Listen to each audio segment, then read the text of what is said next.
right, let's get into it. All right, welcome. So this is going to also, um, I am streaming currently right now from TikTok, and this will head over. I will also put this recap on YouTube at Black Girl Say Something. So just wanted to pop in and do. Can you hear me? Mic check 1 2. If you can hear me, drop a purple heart in the comments, and we'll go ahead and get started. I wanted to go over some information. This is going to be a short info session because I hosted one yesterday.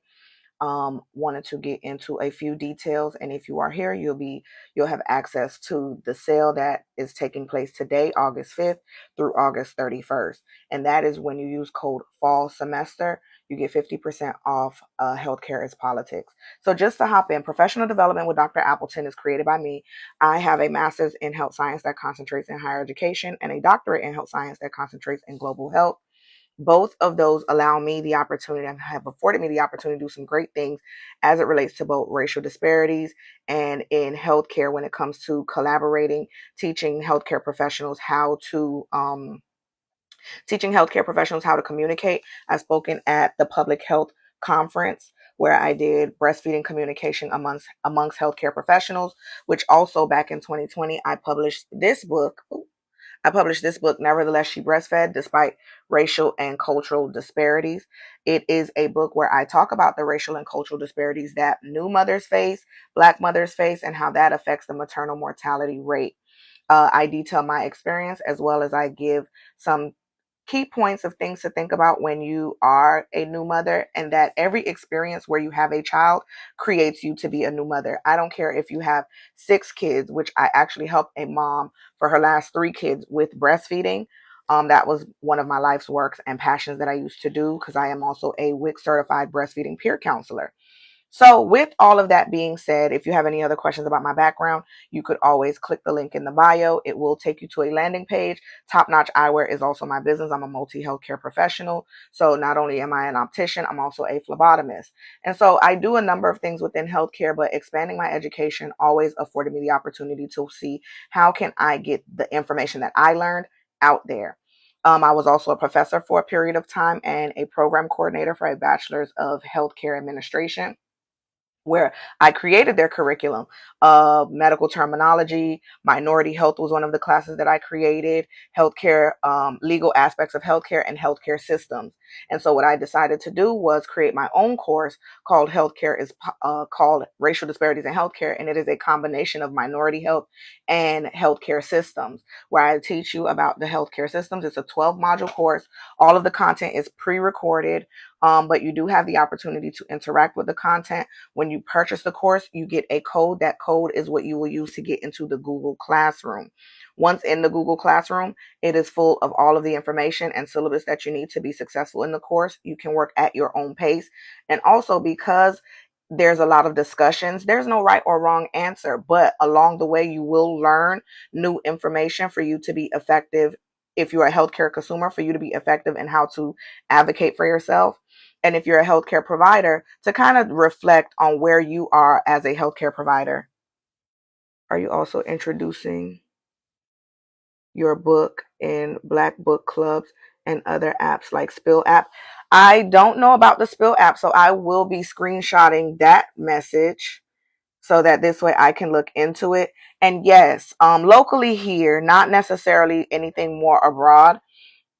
The book is available on Amazon, but you do have the opportunity to purchase the book directly from me. And that information is on the site as well. So when we're talking about the courses, Healthcare is Politics is one that is legal aspects of healthcare and healthcare systems combined. I think it's important for people to understand what they are looking at, as far as not necessarily, of course, some of it is what's currently happening today. And a lot of it is you have to understand what happened throughout healthcare's history and how we got to where we're at today. I also think it's important to be able to have healthy, positive, and accurate conversations when you are wanting to enter into these healthcare and political chats. So that course does set you up to understand why certain things happen the way that they happen, and how you can advocate for yourself if you find yourself being at a disadvantage within a healthcare system, right? So And I think a lot of it is understanding what's government funded, what's private funded, what's state funded. Having those general understandings can dispel a lot of miscommunication or misinformation, if you get where I'm going. So Healthcare is Politics is a 6 module course. So 6 modules, again, all of the content is preloaded. You end up with articles to back up the findings. You end up with open discussions. You have resources, as well as an additional resource book that you could purchase on your own. The books are not necessary for the course, but if you want to support me and if you don't want to take the course, you could always purchase my book, because this book is kind of key in racial disparity. So I do draw some information from the book and, explain to you key points for the point or for the further discussions. With that being said, any other questions, comments, or concerns? Using code fall semester. So if you were like, okay, I'm just getting to see Dr. Appleton, I'm just getting to see Black Girl Say Something, I never took any of the courses. We're gearing up for fall semester. So this will be our third cohort of racial disparities and our second cohort of Healthcare is Politics. So if you're wanting to take both courses, we are offering you take racial disparities, get Healthcare is Politics at 50% off using code fall semester. When you use code fall semester, it will take 50% off because it's connected to Top Notch Eyewear. So I'll tell you about Top Notch Eyewear real quick. Top Notch Eyewear is a mobile and virtual optical where um we pretty much fill the prescription for glasses and contacts. But because healthcare is politics, tariffs have kind of halted us from filling the prescription for glasses and contacts. So right now we're only selling frames, and honestly we'll probably just sell frames until this whole thing passes over. Not because we necessarily use labs that are abroad. Our labs are here in the US. They use labs that are abroad. And because my specialty is high prescriptions, that was like my specialty. There's reviews on Google. You could just Google Top Notch Hour wherever you see the orange and blue logo. I don't have a business card close by. Wherever you see the orange and blue logo, that is us. And essentially what happened was, looking to see if I have a business card in here. Essentially what happened, I don't have a business card. Oh, wow. But pretty much what happened is because of healthcare is politics and because of tariffs and all that stuff, healthcare is politics, and it's a shame people don't get involved in voting. It is very a shame. And so many people didn't understand how things were going to affect them, and that's fine. That's their problem. It's all of our problems now. And, individualistic societies, but that's a whole nother topic for another day before I get off my soapbox real quick. But, we're filling we can't fill the prescription for glasses and contacts. So all frames are 45% off. No promo code needed. Just add them to your cart. That's until August 31st or until we sell out. We're also selling frames to other opticals. So they like our designs. The frames are designed by me, considering ethnic faces. So everything I do is for minorities. It is for ethnic people. Because research, when I got my master's and I learned a lot about how to research businesses and things like that, essentially what I found was a lot of companies, big name companies, do not consider ethnic faces. They either say buy it and adjust it or don't buy at all. That is what they believe, right? So for me, ethnic faces meaning having wider bridges for a comfort fit on the nose so it's not pressing on your sinuses, having longer temples so they fit comfortably behind the ear so they're not pressing on these glands back here and giving you migraines, right? And because I also specialize in high prescriptions, who are the people who suffer the most with higher prescriptions? It's a lot of minority groups, people from South America. Like a lot of minorities have more higher prescriptions, and there's another whole set of research to back that up. But here's the thing: people have keratoconus, people have, which is a larger stretched out, more football shaped cornea, so they have a whole lot of astigmatism. And a lot of times they go to places. I have one lady, I'm gonna go on my business page, Top Notch Eyewear, and post her review, because when she came to me to get her glasses, she had went somewhere to get her glasses and they told her that her prescription was too high to put into a pair of glasses. And it's not that her prescription was too high, it's just they didn't have the capacity to do it. Because I'm mobile and virtual, I'm not bound to having anyone deal with one lab. I work with a variety of different labs. And because I work with a variety of different labs, I'm able to what essentially shop around and see who can get the job done for me, and not for me and for my customer. And it's not some kind of deal. There's these monopolies and things that happen within the glasses industry. With that being said, throw all of that to the side. That would mean a pair of glasses that cost somebody like $800, because high prescriptions do cost. A pair of glasses that will cost somebody $700-800 is not going to cost them $1,500, and that means that's going to cost me more. But I knew at the top of this year, when I didn't, the last time I had a sale was December. When January and February came and I didn't have a sale, I said, oh my gosh, this is going to be bad for business. And people were calling me because their glasses broke, and then they're like, I can't afford it. Like, there were big recession indicators. And even with all of the marketing, and even with all of the passing out flyers and introducing myself and going to over 50 networking events, I was still not able to meet the capacity that I needed to make money, right? And so I started looking for a job, and this is how we got here. So me looking for a job, because my last professor contract ended, essentially was not good. And let me back up a little bit. I've been in business since 2013. So I'm not new to this. I'm true to this. I've seen the ebbs and flows of business. But to be in the slowest era of business that I've ever been in is beyond me. So I've been in business since 2013. I went full time into business in 2017 because I wanted to get, most businesses fail before 5 years. So once I had hit that fifth year and I was able to double what I made from my fourth year in my fifth year, I knew that I could go full time. And so I did that. While most people can say, 2020 business was super duper slow, 2020 actually ended up being a better year for me because of my business model, because I'm a multi healthcare professional. I already knew how to handle PPE and sanitizing and all of that good stuff. I use great quality frames so I could sanitize my frames without them disintegrating when I go to alcohol them down and wipe them down. I alcoholed everything every time, after every customer, after every patient interaction. We did one-on-one personal eyewear styling, so they're not trying on the 200 300 frames that we bring to them.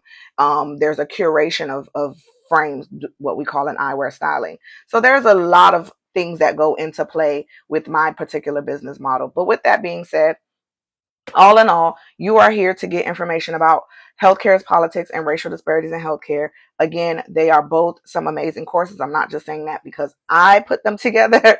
I'm ultimately saying that because the people have told me that have taken the courses, and you can see those reviews. And there's way more reviews. I actually have to get with the people and say, hey, can y'all leave y'all reviews? Because they have emailed me and things like that. So I'll start sharing that more.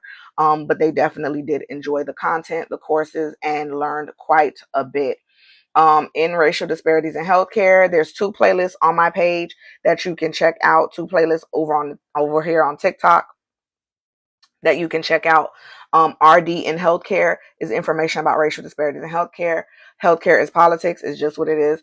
Healthcare is politics, and you can see all of the content there. Over on YouTube, I think it's the same. You have the discussions that are there, and you can interact with those as well and see the multitude and the number of people who have taken the course and how they have learned and have grown and have progressed in the information that they've learned. Because one of the key things that I remember with racial disparities in healthcare was everyone telling me that they experienced the racial disparity in healthcare, and then essentially they learned the difference between a racial disparity in healthcare and an implicit bias, and then they had to go back and reflect. So the courses are set up and designed not to create a space where you like, oh, I got that answer wrong, but I teach from a place of reflection, real world experience, and of course my research. Like, this is all about the research that I can bring to light for often for the lay people, but also other healthcare professionals as well.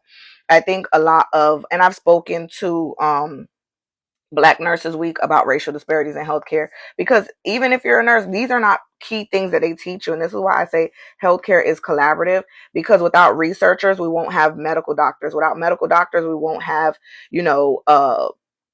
patient, they won't be able to service patients. And without patients who are healthcare consumers, you won't have healthcare professionals.